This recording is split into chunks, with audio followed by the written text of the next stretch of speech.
What's up, guys? It's been a while since I've made a video, but in one of my last videos I said in the description that I was inspired to make a series on lures.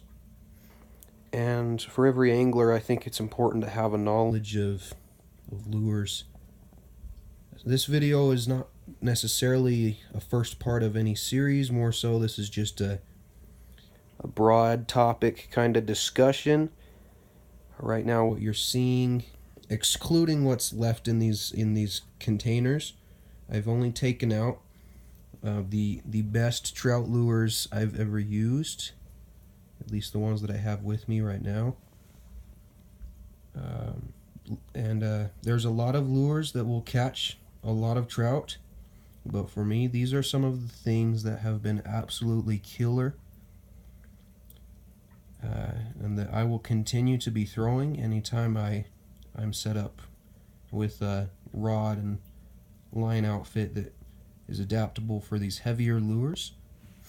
So these are not the micro jigs or flies or big bass lures or pike lures. These are trout lures with intentions of catching the trout that have been stocked in different lakes, community ponds, lakes that have been dammed. So these lures are lures that trout will go crazy for, and they have gone crazy for. I'm going to kind of talk a little bit about each one. First, talk about the honorable mentions. So some of the lures that just need to be put out there. They can be productive, they're not always productive, but these tube jigs on the bottom can be killer for trout. And these paddle bugs can be absolutely killer. There are lures where you wouldn't want to fish them alone. I would never fish a paddle bug without at least a waxworm or a worm. The best way I've fished paddle bugs, they seem to like the white color, is I pinch a small piece of night crawler off and just use that as a live trailer, and that's devastating, can be devastating. So paddle bugs and tube jigs are an honorable mention. They made it on the list, although they're not heavy hitters. Everything else though is kind of heavy hitters, really. Like, now spinners are obvious for anybody that knows anything, but that brown trout pattern spinner, some of the biggest trout I've ever seen attack spinners that look just like that. Now we'll talk more about spinners that are more adaptable to different situations, a size 2, and understand when we're looking at these quarter ounce, these kind of heavier lures, intending that we're probably going to fish some deeper water and be making some further casts. But size 2 is my go-to size in a trout spinner. The Mepps Aglia is the one you see there on the top of the screen. That is absolutely killer. That pattern right there is probably my favorite. And this size 2 Blue Fox with the vibrating weight system can be absolutely devastating. I'm not trying to...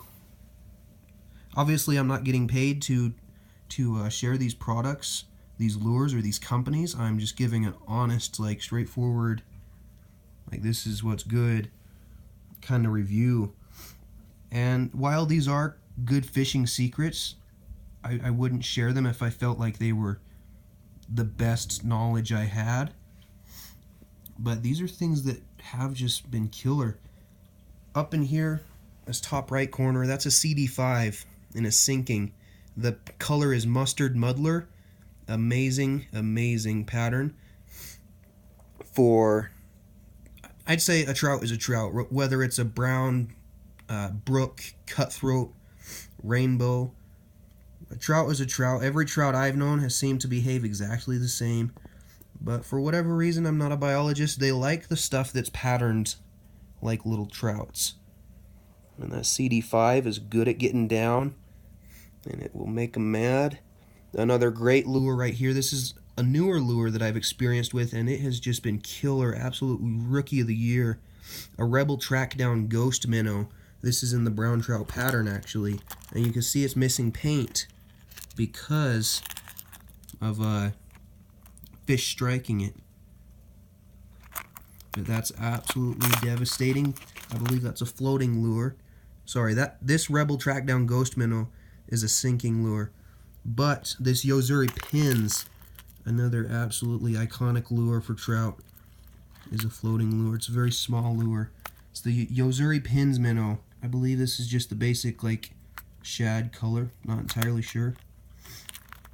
That's kind of what I've been working with lately if I'm going to throw lures, especially hard baits. I don't think hard baits are as versatile as like softer baits, but like I said, this is kind of more the hardware of trout lures. Just a broad view of trout lures. Moving on to the Castmasters, the ones I've put out are some of the best colors I've ever used. I actually have the video that inspired me to do this one. That's that same lure there. And these two colors, that top one is a cutthroat pattern. I don't know why, but it was a little more expensive than the others. And then this one is just like a candy pattern or something. But anything with those dots, anything that looks a little fishy, they will absolutely kill. Now, one thing that I don't use as often as I should, is the Jakes right here, the Domino lure. Now this lure flies. I mean, you cast it and it casts very far. It goes right to depth. It does not mess around. It just goes to depth, casts far, and that thing kills them, dude. That thing slays them. Now, the Super Duper is kind of like the Miracle Whip of the mayonnaise for the Jake's lure. The Super Duper will give you almost all the same things, but it's a little bit more lightweight. You see, it's a thinner metal, so you're not going to get as much depth, but still very similar. The flash tape and the red and the gold, that kind of color scheme seems to be very good for trout almost anywhere. But these are some of the most iconic. Here's another hard bait right here. I haven't actually opened this up. I've got it in the sinking, but years ago I slayed with that CD5 in the perch pattern. That's probably the best trout lure I've ever used.